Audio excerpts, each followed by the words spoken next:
Alright folks, Herm says play to win here. I'm back with another War Thunder tank review video, this time for the M4 Sherman Model M4, Model M4A1, and Model M4A2. All of these are Sherman tanks that are armed with the 75mm M3 main gun. So starting with the base M4 Sherman here, battle rating 3.7. Now, most of my practical experience with the M4s is with the base M4 model. There's also the M4A1 Sherman, battle rating 3.3. It's got somewhat inferior armor, most notably the much narrower gun mantlet. Okay, and also there is the M4A2 Sherman, which is battle rating 4.3. The key difference here is the M4A2 has considerably better hull armor. It's 13mm thicker. Also, the hull armor of the M4A2 eliminates 3 pretty prominent weak spots. Okay, so switching back to the base M4 model, just going through the specs here. 75mm M3 main gun, which does 109mm of armor penetration at 100 meters with the base armor-piercing ammo. As far as the hull armor, 50mm in the front, 38 in the side and the rear, 76 in the turret, and 50 in the side and the rear of the turret. And fairly good automotive performance, at least as long as you're driving in a straight line. You start making turns, that's when you bleed a lot of speed very quickly. Now, the great redeeming feature of the American tanks is the gun depression, which is 10 degrees. Now here's the armor scheme. You can see the front armor for the most part is well sloped at 56 degrees. So you get armor values in the 80s, 70s, in the lower hull. Now there's this flat strip up front. Okay, so in the turret, the mantlet of the M4 provides pretty good coverage. Okay, so for the most part, you don't want to be shooting the gun mantlet because behind it there's additional armor. The exception here is in the weak spot, immediately above the gun, which only has armor from the mantlet itself. So the effective armor there is in the 50s, as is the effective armor of these two bulges in the top of the hull, and also this little round bulge off to the side near the machine gun port. Those armor values are in the 50s. As far as the side of the hull, 38mm, completely flat. Now, on top of the ammo racks, they've welded additional armor plates to reinforce the ammo racks. So that's good. The downside, though, is that they create obvious aiming points for enemies to shoot at. Okay, so you can see that there are 2 ammo racks on the right side and 1 on the left side. Also, there's a big ammo rack at the bottom of the hull, and then additionally some smaller bits of ammo scattered around the crew.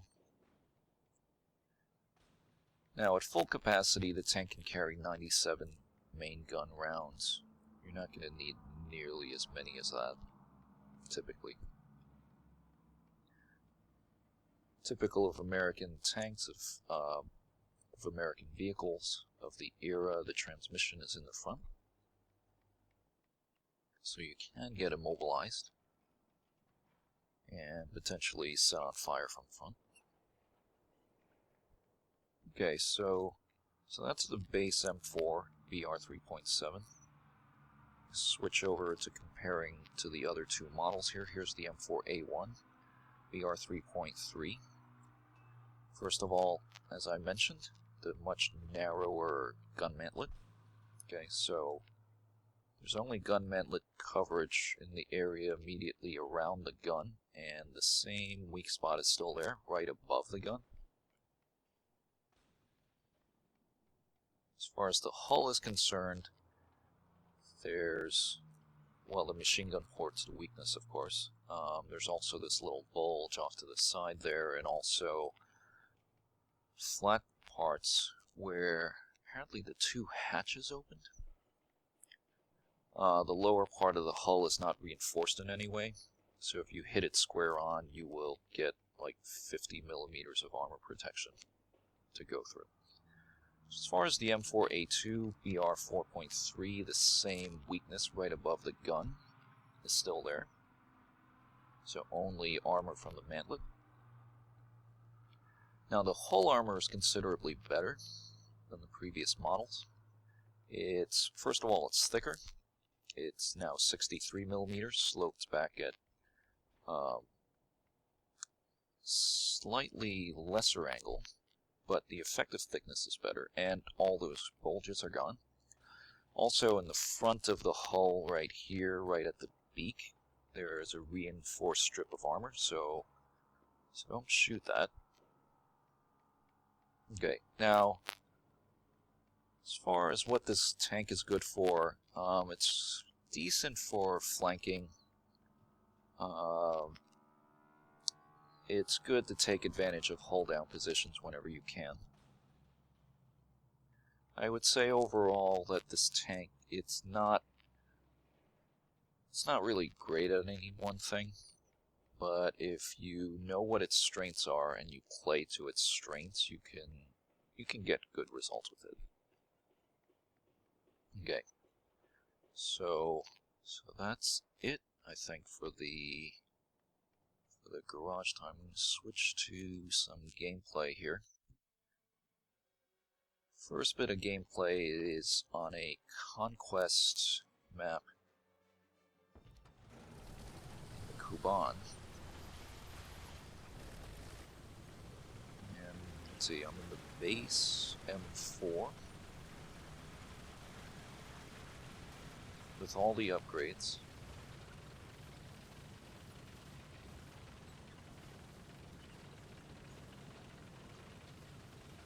Carrying a mix of ammo here. The armor-piercing high explosive is decent. It is usually sufficient to deal with enemies from the front if you know where their weak spots are. Now, having said that, I am carrying a supply of the AP ammo, which has some better armor penetration and also 5 high explosive rounds, just to deal with thin-skinned vehicles that one can encounter at this tier.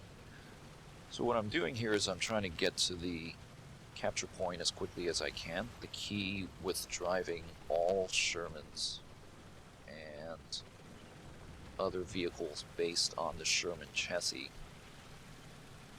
is to minimize the number of turns that you make. Drive in straight lines as much as possible. Okay, so here's the first customer, a martyr with a Brazilian flag right up front, so I won't miss it. So I put 2 hits into him, and he probably doesn't even have the gun depression to shoot me.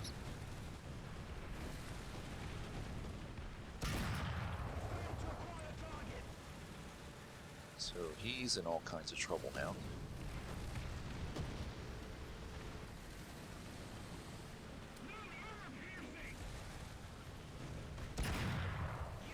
And finish him off with an HE round that actually penetrates.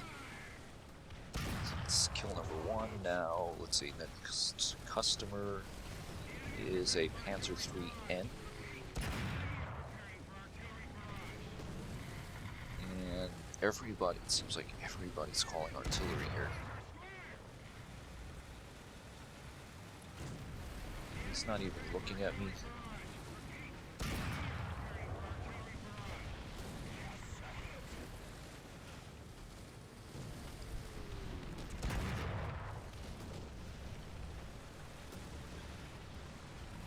So the key here is to, first of all, get to your spot as quickly as possible.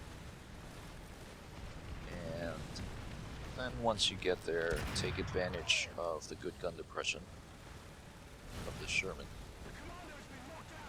So let's see. So I killed off the Panzer IIIN, but I took a big hit. 2 big hits from this Panzer IV F2. Now the armor of this tank is decent, but you do take crew damage. Anyway, with the help of some teammates, I managed to kill off this Panzer IV F2.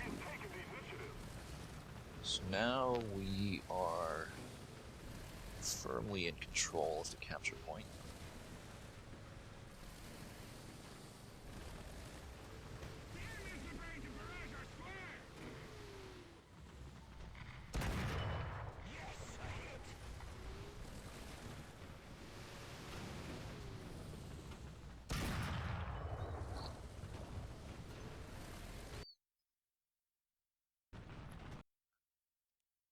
So, let's see what's going on here. Oh, right. I had to turn down the grass here. So the grass was getting in the way. Okay.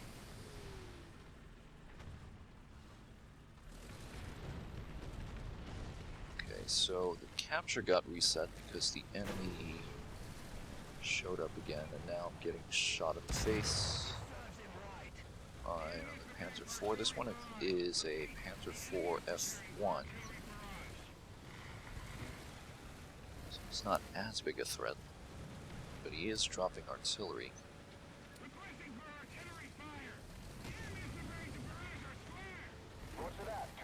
And I drop artillery. So there's artillery going off all over the place.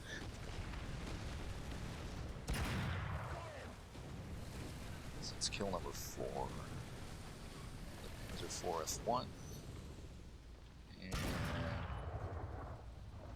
there's our 5th customer here. This artillery drops all around me. Capture the zone.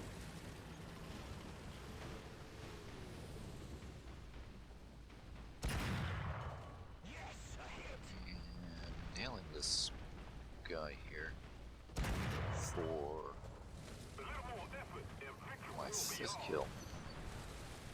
So this was a good game, taking advantage of the Sherman's mobility, and then the good gun depression. Okay, so your second bit of gameplay. Again, I'm taking advantage of the Sherman's straight line speed to do a wide flanking movement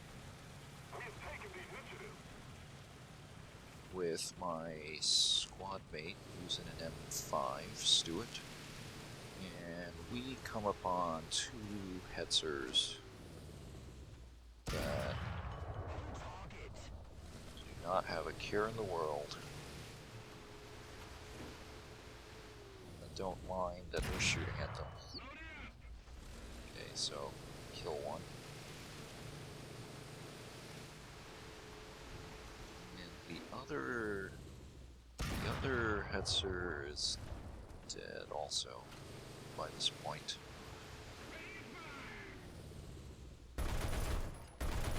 Shoot him again just to make sure. Yeah, he's dead. And taking return fire here from a flak truck, who is right there.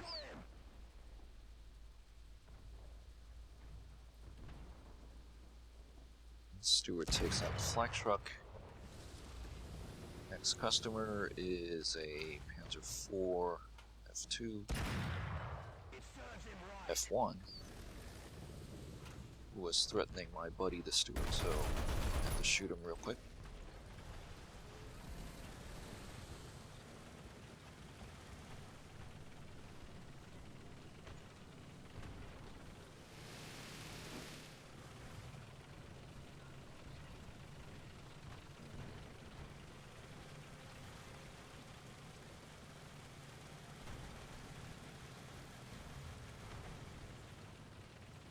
Okay, so at this point the enemy is pretty much boned because they've lost a town, and me and the steward here are outflanking them to the south. The enemy is completely caught in this pincer movement here.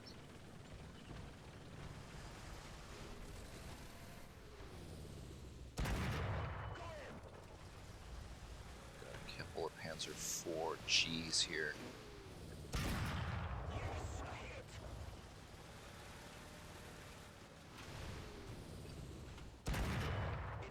And I managed to bag one of them. So, 3 kills in this game. Nice result. Again, as with any vehicle, you want to play to its advantages. And so, to recap, the advantages of the Sherman are straight line speed, decent armor, although you can't count on it to save you all the time, and also really, really good gun depression. So, okay, well, hope you enjoyed this video. I will see you next time.